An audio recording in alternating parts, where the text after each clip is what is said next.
Para você que acompanha Módulo FM em todas as plataformas, hoje é dia dela. Hoje é dia de intimidade com a jornalista e sexóloga Patrícia Fonseca.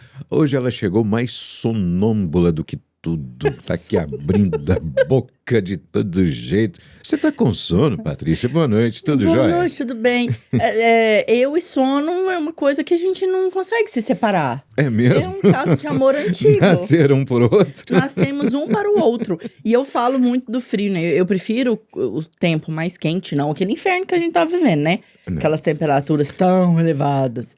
Mas eu falo que eu prefiro mais o calor, porque como eu sou uma pessoa que eu tenho muito sono, na época do frio, gente... Você só quer saber de dormir. O que acontece comigo?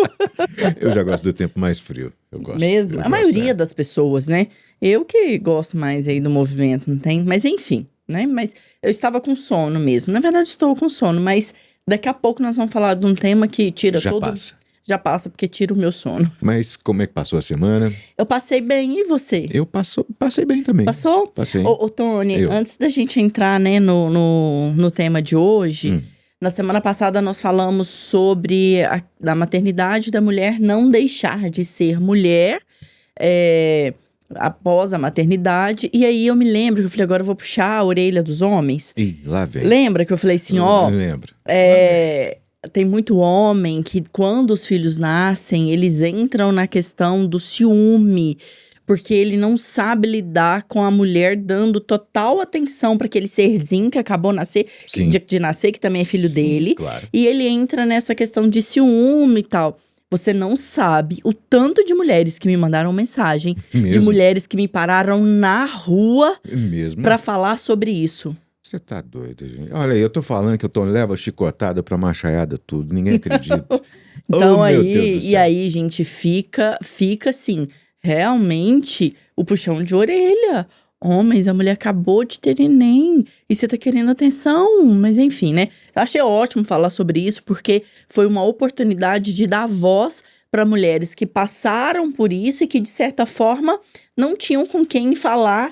E parece que o que eu senti das mulheres que me falaram isso é que tava uma coisa tão guardada nelas que elas tinham até medo de falar e serem julgadas como se estivessem com paranoia, vendo coisa onde não existia. Se sentiram representadas. Muito, foi isso é muito bom. bom, muito Coisa bom. Foi assim, foi Fico excelente. feliz porque a mensagem tá chegando. Ai, amém, né? Esse é o objetivo, graças a Deus. E assim, quem quiser tirar mais dúvidas com você, como é que faz?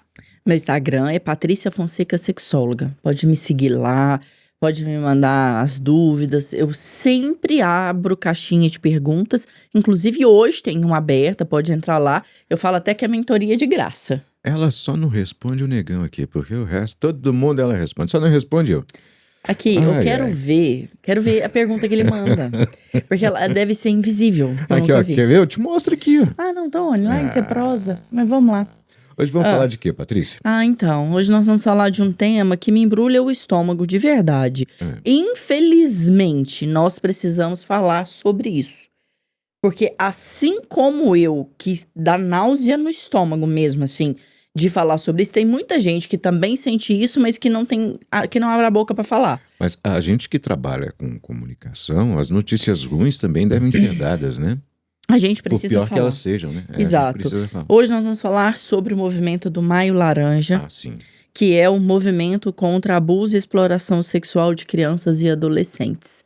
É inadmissível que em pleno século XXI isso ainda aconteça. É um tema horrível. É. E enquanto humanidade nós estamos falhando. E muito. É isso, enquanto humanidade nós estamos falhando. E muito. Por quê? Porque desde quando eu me entendo por gente, a ideia de humanidade é a proteção, principalmente das nossas crianças. Da futura geração, né? Exatamente. Tony, uma vez, só um adendo aqui. Uma vez eu estava num domingo à tarde, em algum lugar daí da cidade, lá no centro, e tinha um comércio em cima e uma residência embaixo. Tinha uma criança de 2 anos na sacada. E tinha um vão embaixo da sacada.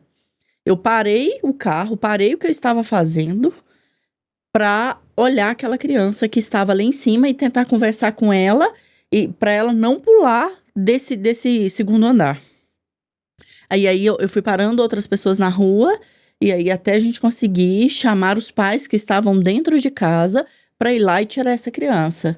Eles não tinham visto a criança? Não. Mas criança também, eu vou te contar. Gente, criança tem que ter olho, né? Tem. Mas assim, o que eu trago com esse exemplo, não estou falando sobre a minha atitude, não é isso. A questão é que a criança não precisa ser minha para eu querer protegê-la.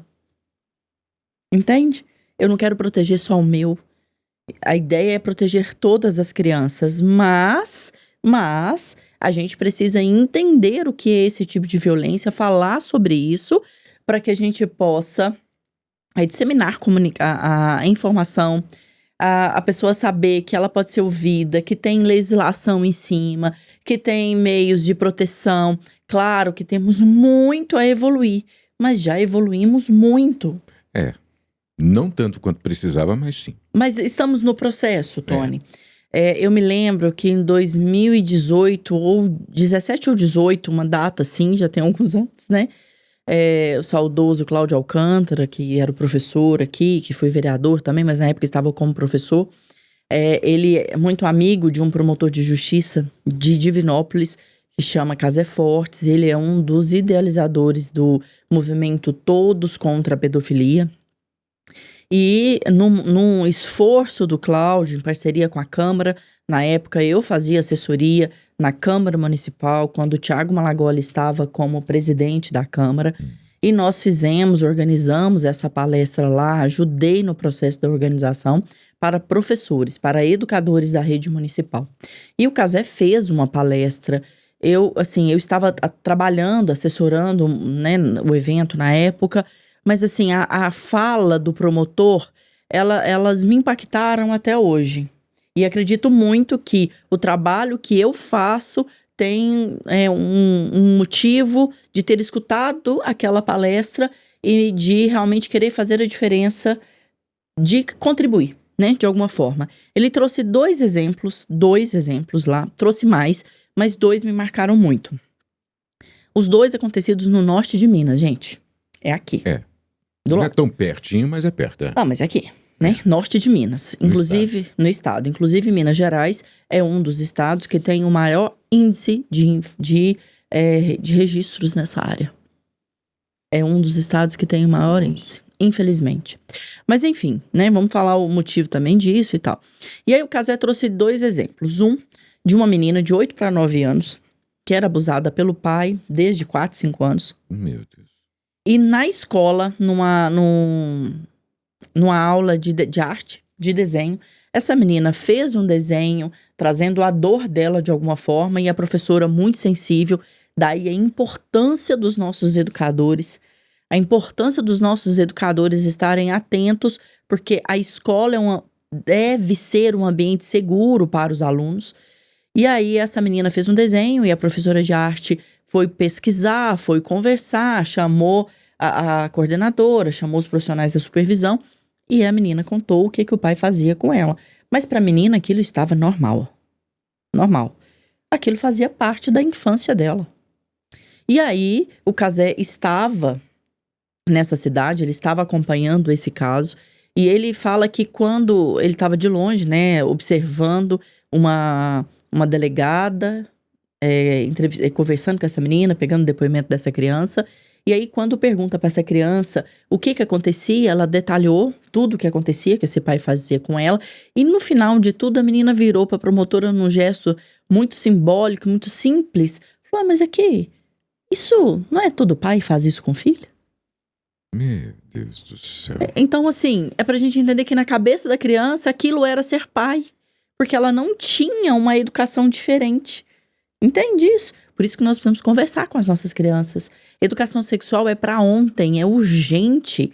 E respeitando o tempo de maturação, a idade de cada criança, mas nós precisamos falar sobre isso sim. A criança precisa entender o que acontece com ela, né? Precisa. A criança, gente, na cabeça da criança, o mundo dela gira em torno de brincar. E o abusador sabe tanto disso que ele entra na mente da criança como uma nova brincadeira. Vem cá, deixa eu te ensinar uma nova brincadeira. Vem aqui. Na cabeça da criança é uma nova brincadeira.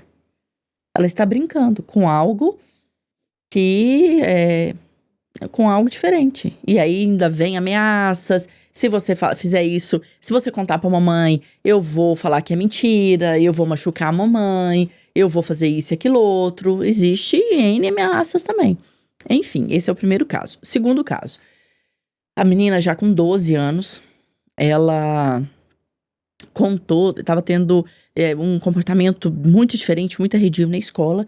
E a supervisão chamou, né, essa criança de 12 anos, essa adolescente, para conversar. E ela contou que estava sendo abusada pelo padrasto, que era caminhoneiro.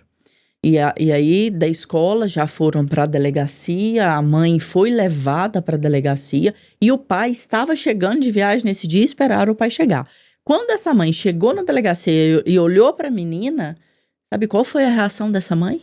A mãe queria bater na menina pela menina por a menina ter contado o que estava acontecendo. A mãe sabia, então. A mãe sabia. E a fala da mãe foi a seguinte: agora, como que nós vamos fazer? Onde nós vamos morar e o que nós vamos comer? Sim. Colocando a responsabilidade disso na menina. Exatamente. Nossa. Exatamente. Foram as duas falas do promotor, do Cazé, que mais me impactaram. Por quê? Porque tem situações que os pais, o pai ou a mãe é conivente com aquilo. Tem situação que a criança não sabe se defender mesmo, não sabe o que é aquilo, acha que aquilo é normal. Então, a gente precisa falar. Nós precisamos falar. Claro que nem todo cuidador, nem todo pai, nem toda mãe é assim. Isso aí, gente, é uma exceção, mas é uma exceção que a gente precisa tirar ela precisa parar de existir. E como que para? Falando sobre. Quanto mais informações nós tivermos, quanto mais falarmos sobre isso, mais capacidade as pessoas terão de lidar com isso. Difícil, né? É um assunto pesado, né? Pesadíssimo. Pesado e incômodo também, né? Não tem como, gente, isso deixar a gente falar sobre isso e ficar normal. Não tem, Tony. Sabe? Isso me impacta muito. Eu atendo mulheres que passaram por isso. Eu atendo mulheres que foram abusadas pelos pais, pelos primos, pelos tios, por parentes das babás. Babá.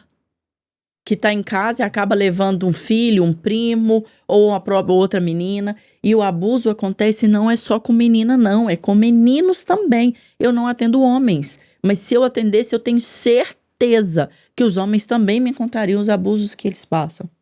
É terrível isso. Assim, não tem uma desculpa, não tem uma explicação não tem lógica. Uma justificativa lógica. Não existe uma justificativa para uma coisa que uma pessoa que a gente tem a obrigação de proteger, de acolher, e você vê adultos fazendo um trem desse, é inadmissível. Eu não consigo conformar com isso, eu não dou conta. Eu também. Eu sou uma eterna inconformada. Não dou conta. E, inclusive, se eu ficar sabendo, eu sou a primeira a falar. Você tá doido. Porque a pessoa que vê, que percebe, que cala, cúmplice. Ela tá sendo conivente com aquilo. A gente, aqui, como as pessoas não se envolvem, nós precisamos nos envolver sim, a gente pode salvar vidas. O problema é que não atrapalha, não é só a violência física que isso traz, né? A violência psíquica que vai acompanhar a criança e o resto da vida. Eu vou falar sobre isso também. O que a gente precisa entender, Tony? A gente precisa entender a cara dessa violência. Mas antes da gente entender a cara, é saber que ela existe. A violência sexual contra crianças e adolescentes, ela existe. Ela não escolhe idade, ela não escolhe poder aquisitivo, ela não escolhe educação. É claro que, dependendo da situação socioeconômica da pessoa, a família, essa criança está mais propensa sim. Por quê? Porque são famílias que moram juntas, as mães e os pais trabalham, mas isso não quer dizer que uma família, que uma criança de alta renda, que tem pai e mãe ali mais presente, que tem ajudante, que essa criança está livre disso. Não está. E acontece sim. Nós precisamos entender o que é, quem pratica e onde ela acontece. É o tripé que sustenta a gente lidar com isso. O que é, quem pratica e onde ela acontece. Agora, daí a importância de se ter professores, educadores bem treinados, bem sensíveis para essa atitude, né? Exatamente. Eu tenho levantado muito essa bandeira da educação sexual nas escolas para os educadores. Inclusive, na semana passada, eu soltei, né, uma campanha, uma promoção lá no meu Instagram para as escolas, mas aí era sobre maternidade, e aí vai ser sobre maternidade mesmo. Eu fiz o sorteio das escolas que se inscreveram lá. Eu fui puxar um papelzinho, saíram 2, então eu vou para as 2 escolas e vou falar sobre maternidade. Mas já é uma porta de entrada para depois eu voltar e falar para os educadores, sobre a importância da educação sexual, para que os educadores também saibam lidar com essa situação. Porque o problema, é que nós não sabemos lidar com isso. A gente nega. Porque tem uma negação gigante desse tema. É como... Não posso falar. Tá longe de mim. Não tá longe. Não, nós temos que falar. É tabu, né? É tabu, não pode. Precisamos falar. E aí eu trouxe alguns dados só pra gente entender que a gente precisa trazer essas informações para saber o tanto que isso é pesado. O estupro acontece quase 62% dos casos de estupros de menores de 18 anos acontece até a criança adolescente ter 13 anos. Nossa. Então, é de 0 a 13 anos o maior índice. Isso é pesadíssimo. É criança mesmo. E parece que tem um dado também que isso acontece mais com quem tá, muitas das vezes é dentro de casa e quem tá próximo da família. Tem também, esse né? número aqui, ó. 79,6% acontece dentro da casa da vítima. É inadmissível. 82,5% é com um conhecido da vítima. Conhecido que frequenta a casa, que tá dentro da casa. E que normalmente reside na mesma casa. Olha, foi em 2012, eu morava em Araxá ainda, teve um caso de uma menina, eu esqueci a idade dela, ela frequentava um projeto social e no final da aula, terminava por volta das 5 horas da tarde, Sim. ela não apareceu em casa.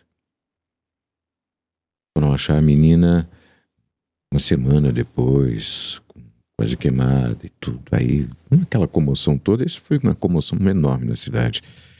E depois de toda a investigação, veio a descobrir que o autor era vizinho da casa e frequentava a família. Frequentava a casa. Gente, a gente precisa entender que criança é criança. Não cobre de criança uma postura de adulta, que ela vai saber se defender sozinha, que ela sabe fazer as escolhas. Não sabe. Por isso que tem essa história, buscar na escola, levar na escola, saber com quem anda. Esse é o papel de pai e de mãe, é isso que nós precisamos. Esse tipo de violência é uma violência intrafamiliar, ou seja, acontece dentro da família. É dentro que acontece, ali no seio, é nas proximidades. Agora, como que pode prevenir? O que os pais... Quais os sinais que os pais percebem que tem alguma coisa errada? Ou o pai, ou a mãe, ou quem tá próximo consegue perceber isso na criança? A primeira coisa que os pais precisam ficar atentos é no comportamento dessa criança. A criança, ela vai ficar mais arredia, mais agressiva, mais introspectiva, mais agitada, mais nervosa. Ela vai ter um déficit de atenção gigante, porque ela não tá sabendo lidar com aquilo. E aí, gente, um ponto de atenção, quando uma criança chegar para você e ter a coragem de começar a contar algo tão profundo, mas tão dolorido, acolha. Não julgue, não negue e não faça de conta que não está acontecendo nada. Acolha essa criança, dê voz para essa criança e proteja ela. Eu gosto muito, Tony, de prestar atenção quando a criança não quer estar perto de alguém. Pode acontecer, né? Hoje a criança está emburrada, não quer estar perto de mim, tá tudo bem. Mas constantemente, quando essa criança, ela começa a evitar alguém, ela não quer estar perto. Ela não quer estar perto. Comece a observar o porquê. Não acredite que isso seja um dado isolado, um dado em vão. Não acredite. Pesquise, tem alguma coisa aí no meio. Então, o primeiro passo, né, que os pais devem olhar é a mudança de comportamento da criança. Até porque criança é tão simples, né? Você brincou, você já deu uma risada e ela já vem atrás. Ela quer brincar, já quer brincar. ela quer brincar, gente. É isso que ela quer. E outro dado importante, Tony, falar aqui, porque nós precisamos quebrar um paradigma, que as pessoas acreditam que principalmente as meninas que são mais abusadas são meninas pretas, são meninas negras. Ó, pare, negras e brancas, tá? Então, isso não acontece em famílias negras, não acontece nas famílias, ponto final. Importante falar isso, porque a gente tem muito de achar, esse tipo de coisa acontece com pobre. Esse tipo de coisa acontece, né? Os preconceitos velados que nós temos. Tá aqui, ó. Igualzinho. E tem até uma diferença para mais entre famílias brancas, tá? Um percentual de menos de 1% aí para mais, mas é mais ou menos a mesma coisa. Acho que vai ficar tudo escondidinho, tudo quietinho. Exatamente. É uma epidemia. Lembra quando nós passamos Covid? A pandemia, que estava todo mundo assustado, só que estava na cara, né? A gente falava. Então, nós temos uma epidemia silenciosa. Abuso, violência sexual contra crianças e adolescentes. É silencioso. E quando a família descobre, para não virar escândalo, para não brigar, para não virar briga entre família, desqualifica aquela fala da criança e age como se nada tivesse acontecido. Não repara não, isso é criança, não dá atenção não. Meu Deus. Foi uma brincadeira boba. A gente tem que prestar atenção. Coisinhas. Criança não namora, ponto final. Não namora nem coleguinha. Criança não beija na boca, nem selinho nos pais.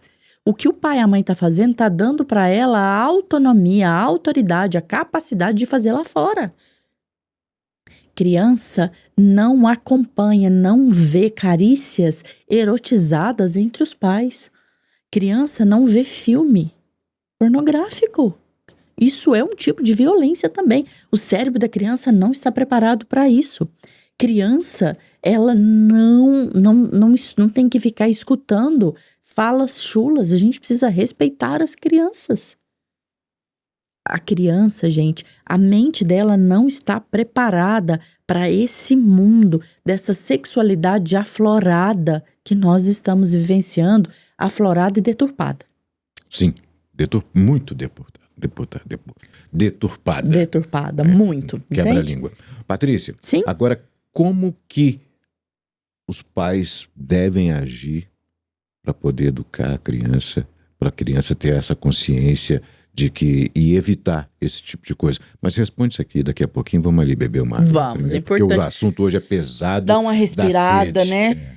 Ok. Daqui a pouquinho a gente está de volta com Intimidade desta terça-feira. Intimidade com a jornalista e sexóloga Patrícia Fonseca. Conheça seu corpo e ative sua sexualidade. Supere dificuldades e seja feliz em sua melhor versão. Intimidade, toda terça à noite na Módulo FM. Vamos lá, de volta com o Intimidade desta terça-feira com a jornalista e sexóloga Patrícia Fonseca, falando sobre, Patrícia... Nós estamos falando sobre o Maio Laranja, né? Que é o movimento aí contra o abuso e a violência sexual contra crianças e adolescentes. Um tema terrível que eu não gostaria de estar aqui falando, mas não é porque eu não queria falar. Mas é preciso. Eu queria que não existisse. Não o movimento, mas a violência contra. Verdade. Entende? Mas antes de continuar, Patrícia, vamos fazer o seguinte. Mamãe tá bem? Minha mãe está. Chegou? Não, falta daqui um mês ainda. Tá, viu? Ô, dona Lázara. Dona Lázara, faz favor, dona Lázara. Volta, viu? Tá aqui, ó. Você não sabe o trabalho que essa menina dá, viu? Mãe, já viu, né? Gato sai, o rato faz a festa. Patrícia, também o Salvador mandou um abração pra você. Meu querido, abraço pra você, pro Reinaldo, pra todos aí, pessoas muito queridas, e um lanche delicioso. Nós estamos precisando ir lá, hein, Tony? Vamos lá. Abraço pra todos aí. né? No Mister Lanches. E também para você ouvinte que queira bater um papo, que queira conversar com a Patrícia Fonseca, como que deve fazer? Me chama lá no Instagram, Patrícia Fonseca Sexóloga, que a gente conversa. A melhor forma de conversar comigo hoje é pelo Instagram. Há exceções, né? Há exceções, né? Ou seja, olha, cuidado. Se você for um hater, te usar lá Tony Galvão, não usa, não, que ela não vai te responder. Tá bom. Tá bom. Patrícia, antes de ir para o intervalo, eu te perguntava sobre como que os pais devem fazer, como que os pais devem agir para poder educar e instruir as crianças para que isso não aconteça. Pergunta importantíssima, Tony, porque, na verdade, a gente precisa preparar os nossos filhos para se defenderem também. Apesar deles não terem essa capacidade de fazer isso 100%, mas eles precisam crescer tendo a noção do que é certo, do que é errado. Fala-se muito hoje, tá na moda, né? Sexólogos, pessoas que falam sobre sexo, mas num sentido muito erotizado da palavra. E aí trabalhando muito essa questão da deturpação do sexo, do prazer como um todo, né? Mas a gente precisa trabalhar a sexualidade como educação e entender que nossas crianças precisam receber educação sexual desde o início, porque elas já vão entendendo. A sexualidade, ela é energia de vida, é aquilo que projeta a gente para viver e viver tendo consciência de quem somos, de respeitar o nosso corpo. Então, a criança, à medida que ela vai crescendo, os pais precisam começar a conversar com ela sobre respeito do corpo. Explicar e começar também explicando as diferenças entre uma menina, entre um menino. Gente, criança é o bichinho mais curioso que tem no mundo. É uma esponjinha. Não, e absorve tudo, né? E hoje, com esse advento da internet, porque eles veem... Eu tenho uma priminha que não sabe ler, mas ela pega qualquer vídeo, né, assim, ó, no telefone do pai e da mãe, já vê e já sabe, já usa a vozinha pra falar. E é assim, meu priminho, meu sobrinho desse jeito também. Então, o que a gente precisa trazer? Que as crianças, desde... a partir de 1 aninho, 2 aninhos, que já vem, ele começa a crescer, a gente já começa a brincar, já começa a identificar as partes do corpo. Cadê a mãozinha? Levanta a mão. Cadê o pé? Cadê a barriguinha? A gente faz isso com as crianças, até uma forma de estímulo e de trazer também consciência para a criança da fala, das partes do corpo. Aí, à medida, normalmente com 2 anos, começa o processo de desfraldar e a gente já precisa começar a falar sobre... Aqui, só mamãe que limpa, não vá no banheiro sozinho, sem ter alguém. Aqui, quem são as pessoas de confiança? Tem uma babá que é de confiança, tem o pai que é de confiança, tem a mãe, tem a avó. Então, a criança, ela precisa começar a ter esses pontos de porto seguro na vida dela. Se eu tô numa festa, eu vou ao banheiro, quem eu vou chamar? Quem vai comigo? Pai fica lá na porta, mãe fica lá na porta. Se for uma babá, lá na porta esperando, se não entra lá dentro. Dependendo, né, da idade da criança, junto com a criança. Eu, com o Lucas, até o Lucas ter 6 anos, aí ele ia no banheiro que eu ia. E ficava, se era o banheiro feminino de um shopping, por exemplo, era lá que ele usava. E depois que ele foi crescendo, ele ia pro banheiro masculino e eu na porta. E eu falava, não converse com ninguém dentro do banheiro. Não tem, me ajuda. Não conversa com ninguém. Se for algo que, se alguém estiver precisando, vem aqui de fora e chama. Não existe essa de você dar atenção para desconhecido. Então, a gente já começa assim, não conversar com desconhecido, não aceitar presentes, bala, chocolate, brinquedos, nada de desconhecido. Tá numa pracinha brincando, chegou, né, um jovem, chegou um adulto com um cachorrinho bonitinho, vem mostrar, não chega perto.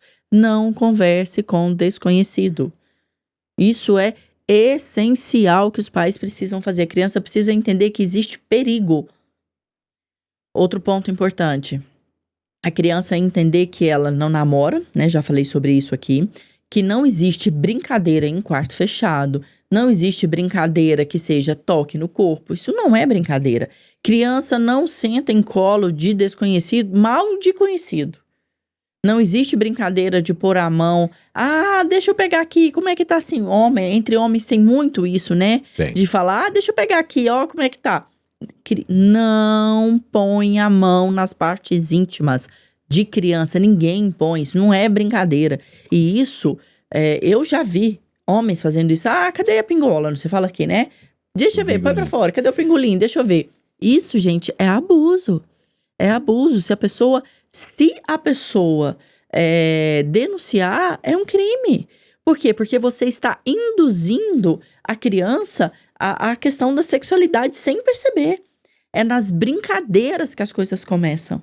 Então, a gente precisa ter muito respeito com o corpo, com o nosso e com as crianças. Os pais precisam ensinar as crianças a respeitar os seus corpos e começar a falar sobre sexo à medida que a criança vai entendendo. 4 anos, chegou e perguntou: mãe, o que é sexo?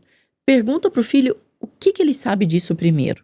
Senão você vai trazer um monte de informação que ele não vai absorver. E vá dentro daquele conhecimento que ele tem. Então, pergunte também, o que você sabe disso? O que você já viu sobre isso? Quem conversou com você sobre isso? Ah, eu vi um vídeo que a menina estava contando que o pai estava fazendo isso e isso com a mãe. Falei, que vídeo é esse? Sistema de bloqueio de vídeo na internet urgente. Sabe, a gente não deixa a criança à mercê de internet não, gente. Não deixa. A gente precisa entender que essa violência é uma violência uma violência silenciosa e que ela entra em todas as casas. Em todas. Se eu não tiver um sistema de proteção, o meu filho, a minha filha, pode ser a próxima vítima. Isso é muito sério. Isso é muito pesado. E o que a gente precisa, Tony?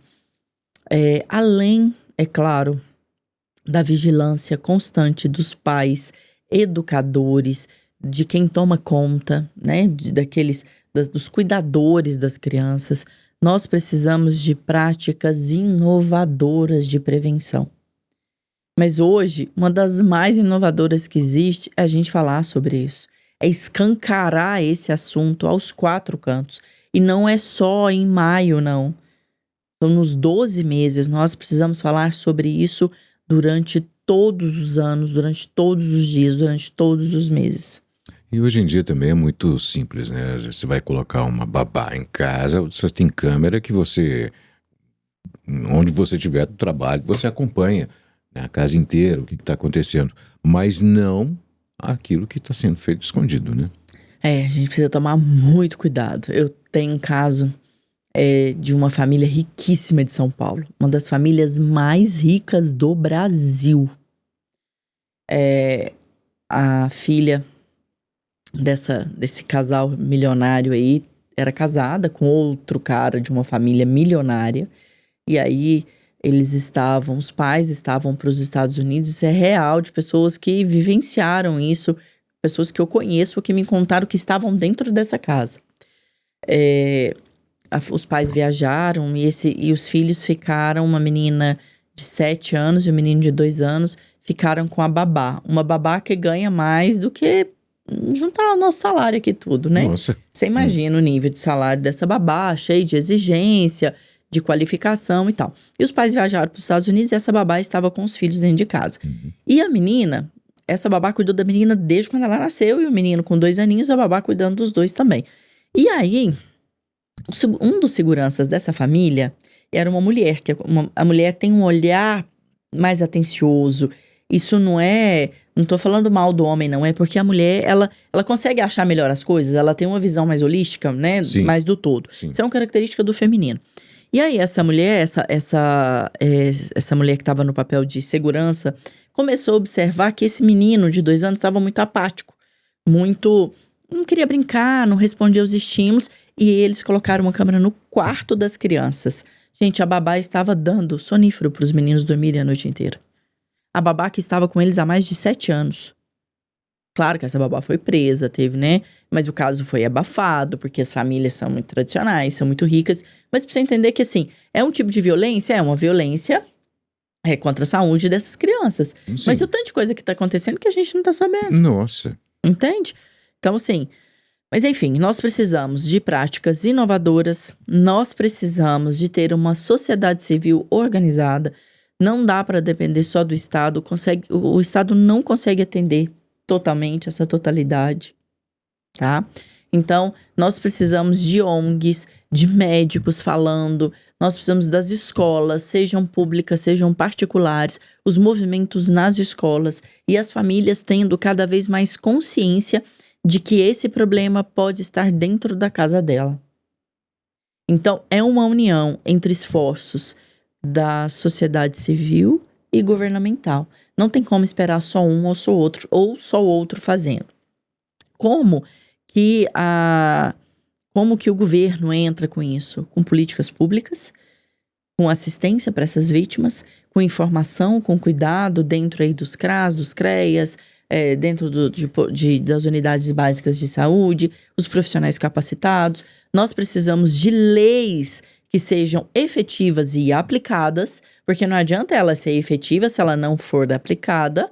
Se não for cumprida. Se não for cumprida. Nós precisamos da segurança pública muito envolvida, com pessoas capacitadas para lidar com isso, porque não é o fato de trabalhar dentro da segurança pública que você está preparado para lidar com isso. Isso é algo muito sutil, dói, mas assim, não é qualquer pessoa que está preparada para lidar com isso. É muito sensível. Muito sensível, muito. E assim, nós temos, nos últimos anos, avanços normativos no Brasil, né? Começamos o programa falando sobre isso. Melhorou-se muito esses avanços normativos. O que é esse avanço normativo? É estabelecer as leis, estabelecer quando chega uma vítima, como ela é cuidada, como que vai ser tratada, quais são os passos, as normas, as regras. Não, só o fato da gente estar aqui no rádio falando sobre isso já é um avanço. Exatamente. O Brasil, ele tem proporção continental. Então, nós temos aqui vários países dentro do Brasil. Não dá pra gente esperar só do governo atitudes para isso.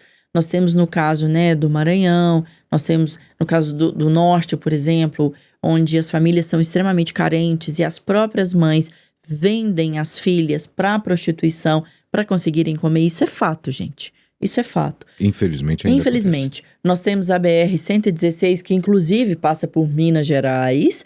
A BR-116, ela é um caminho de prostituição infantil e de adolescentes. Tá aí. E a vida inteira foi assim. Por que ninguém nunca fez nada? Parece que agora os olhares estão voltando. Quanto mais nós falarmos sobre isso, mais as autoridades olharão para aquilo. Nós precisamos entender que a política, ela olha para aquilo que está chamando atenção. Então a gente precisa falar porque isso está chamando atenção. Entende? Agora, uma curiosidade. Houve uma redução dessa prática? Tony, é difícil falar em redução. Por quê? Aumenta-se. Ano a ano os números aumentam. Mas não é porque não aconteciam, mas é porque as pessoas não tinham com quem falar. Eu acredito que nós estamos... Não era noticiado, né? Exato. Eu acredito que nós estamos trazendo informação, acolhimento para essas famílias, para essas vítimas, e elas estão tendo coragem, se sentindo amparadas para denunciarem, para fazerem os seus boletins de ocorrência. Entende? É verdade. Porque sempre existiu. Nós não tínhamos leis específicas para isso. É igual só dando uma floreada no contexto. Lá quando naquele caso do George Floyd nos Estados Unidos, né, eu acho que alguém chegou lá a falar que isso sempre aconteceu, mas antes não era filmado. É isso. Exato. E aquilo foi, né? O mundo inteiro parou para ver porque foi filmado. Foi filmado. Então, o que nós precisamos? Novamente, né? As parcerias da rede de proteção. Quem são essas redes de proteção? Tem ONGs, nós temos ONGs, nós temos o que é feito pela própria política, né? A rede municipal, estadual e federal.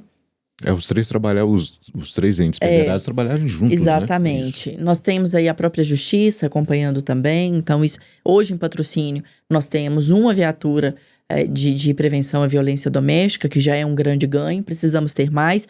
Mas, assim, há pouco tempo atrás não tinha nenhum e nem a possibilidade de ter.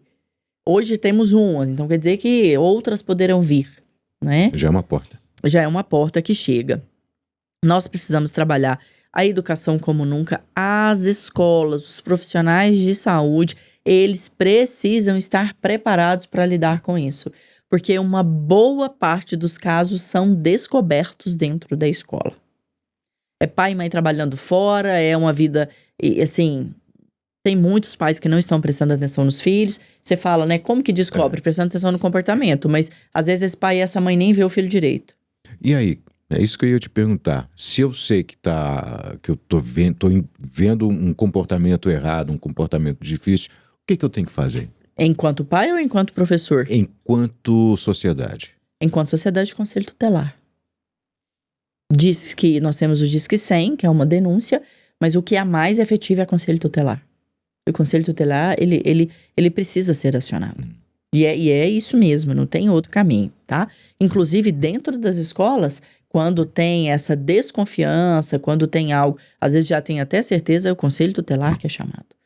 Chama-se a polícia também, mas o conselho tutelar já tem, né, o caminho, a normativa para lidar com isso. Ele é preparado para lidar com isso. Então, aqui, só reforçando, né, o que nós precisamos? De parcerias. Parcerias entre toda a rede, todo o sistema de proteção e de apoio.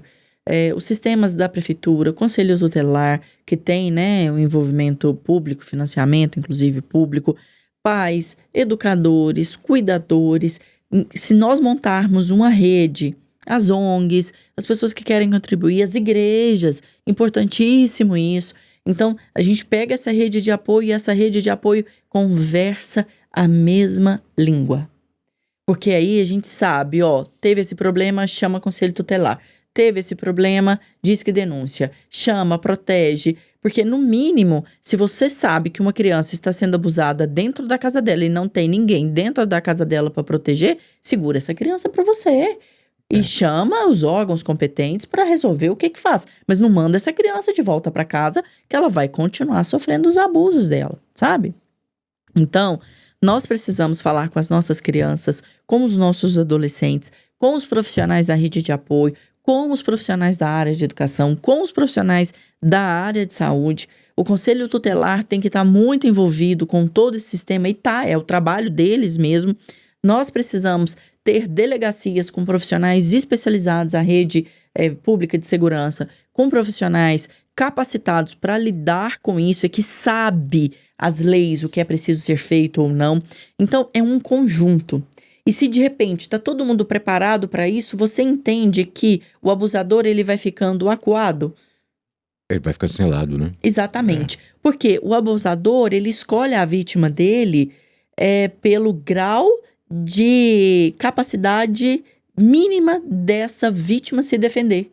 Facilidades, exatamente. Facilidades. Então ele vai acompanhando, ele faz uma leitura do que está acontecendo à volta. Se não tem ninguém para defender, se aqui eu vou ficar impune, eu vou sair e vou ficar impune, então eu vou fazer. Porque o grande medo do abusador, se ele for descoberto, é parar numa prisão. Se ele parar na prisão, não precisa falar que a gente sabe, a prisão tem o seu sistema de defesa. Não acho que resolva, não. Não resolve, mas é o medo. Tem. É o medo que o abusador tem. Então, ele tem medo, sim. Ele não é que ele é imparável, ele vai continuar fazendo, não. Ele tem medo. Então, aquilo que para ele vai gerar, de certa forma, tem resistência ou que pode trazer problema, ele vai evitar. Se essa criança é protegida, se esses pais têm informação, se é o pai que é abusador e sabe que a mãe vai dar o grito, ele vai pensar em 1000 vezes. Se o irmão da babá que sabe que naquela casa o pai é bravo, a mãe é brava e defende, você acha que ele vai tentar fazer alguma coisa? Não vai. Então, nós precisamos proteger as nossas crianças. Pra gente encerrar, porque o tempo, né? Existem 7 estratégias para nós combatermos a violência sexual contra crianças e adolescentes. A primeira delas é a implantação e vigilância do cumprimento das leis. As leis existem, mas nem todo mundo tem aí o sistema. Sabe usar, sabe que elas existem, tá? Segundo, normas e valores. O que são as normas e valores? É a questão da comunidade estar envolvida, é a questão da gente, de ter dirigente, de ter conduta, de saber como que faz, se é da rede de apoio entender qual que é o procedimento que tem que fazer ou não. de saber que tem o que fazer. Que isso não vai ficar solto. A criança, se ela está sendo abusada em casa, ela não vai voltar para dentro das casas. A gente precisa de ter ambientes seguros, a segurança do ambiente. Então, se essa criança não se sente segura dentro do ambiente da casa dela, precisa ter uma casa de acolhida para essa criança. E a sociedade precisa estar envolvida. Pais e cuidadores receberem um apoio, porque existe aí uma questão de vergonha. As pessoas que passam por isso se sentem envergonhadas, como se elas tivessem responsabilidade pelo fato, e elas não têm, elas são vítimas, tá? Renda e fortalecimento econômico. É claro que isso acontece em todas as casas, mas numa proporção infinitamente maior, onde não tem emprego, onde não tem comida, onde não tem trabalho, onde não tem educação, onde não tem conhecimento, isso é fato. A gente precisa de ter respostas rápidas de atenção e de apoio para as vítimas, isso é importantíssimo, e resposta que resguarde, que proteja e que cuide dessa criança. E nós precisamos ter educação e habilidades para lidar com isso. Como que a gente faz isso? Estudando, falando. E estar aqui hoje já é um avanço. Conhecendo, né? Tendo conhecimento para isso, é.